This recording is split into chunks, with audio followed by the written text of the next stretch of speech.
dignified way, which is impossible for Revanth Reddy. Okay Rama Rao గారు ఏంది నలుగురు మంత్రుల మీటింగ్ ఏమి లేదండి. సార్ చెప్పారు ఇప్పుడు, శరత్ సార్ చెప్పినట్టు. లేదు లేదు లేదు అది కాదు, అట్లా లేదు లేదు. శరత్ సార్ చెప్పినట్టు అక్కడ ఏదో జరిగింది, ఏదో కుట్ర అనేది ఏమి లేదు, అట్లాంటిది ఏం జరగలేదు. జనరల్ గా అక్కడ ఏంటి లోక్ భవన్ కి వెళ్లారు కాబట్టి అక్కడ నుంచి బట్టి విక్రమార్క గారు రమ్మంటే వెళ్లారు.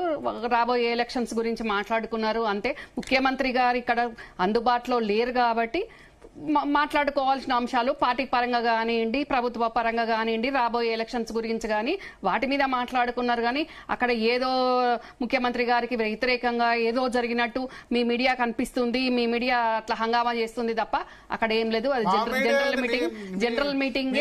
దాంట్లో కోడిగుడ్డల బొక్కలు ఏరినట్టు మీరు ముఖ్యమంత్రికి కోమటిరెడ్డి వెంకటరెడ్డికి ఫైటింగ్ కదా ఇప్పుడు. ఏం ఫైటింగ్ లేదండి, ఫైటింగ్ లేదు, ఏం లేదు, అంత బాగానే ఉంది. డెఫినెట్ గా పెద్ద పార్టీ కాబట్టి, ప్రభుత్వంలో ఉన్నాం కాబట్టి ఏవో చిన్న చిన్నగా నడుస్తూనే ఉంటాయి. దాన్ని ఇంకా మీడియా మరీ ఎక్కువ చేసి చూపించే విధంగా జరుగుతున్నది అంతే తప్ప వేరేం లేదు. ఇక కావాలని బీఆర్ఎస్ అయితే ప్రతిపక్షం ఎట్లా చూపిస్తూనే ఉంటుంది.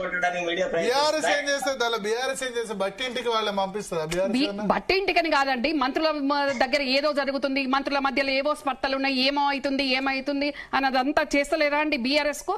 ఎంతసేపు మంత్రులు దన్నుకొని సావాలి, ప్రభుత్వాన్ని అస్థిరపరచాలి, ముఖ్యమంత్రిని తిట్టాలి, కాంగ్రెస్ ప్రభుత్వాన్ని తిట్టాలి, రాహుల్ గాంధీ గారిని తిట్టాలి, ఇది తప్ప మరి వాళ్ళు చేసిన అవినీతిని, వాళ్ళ స్కామ్లను ఏడ బయట పెట్టి అవి ప్రజలలో వస్తాయో అన్న భయంతో భయంగా వాళ్ళు చేసే చర్య తప్ప వేరే ఏం లేదు.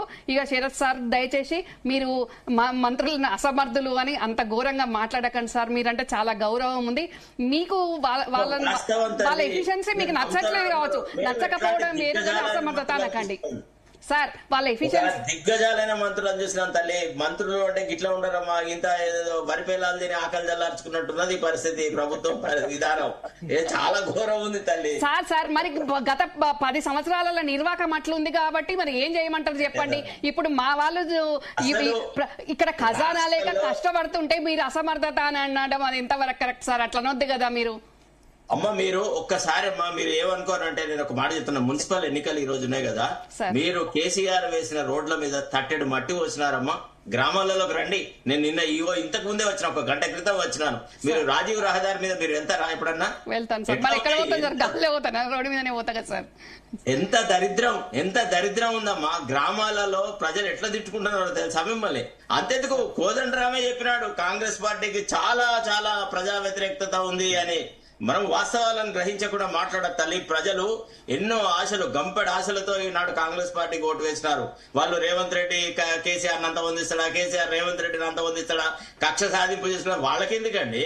నువ్వు ఇస్తానన్న 2500 ఇవ్వు అంతే, నీవు రైతు బంధు ఇవ్వు, ఏది లేదు అన్ని డెఫినెట్ గా ఏది అటకెక్కించాం సార్, అన్ని డెఫినెట్ గా చేస్తాం. అక్కడ ఖజానా లేదు, 6500 కోట్ల వడ్డీ కడుతున్నాము కదా సార్ ప్రతి నెల.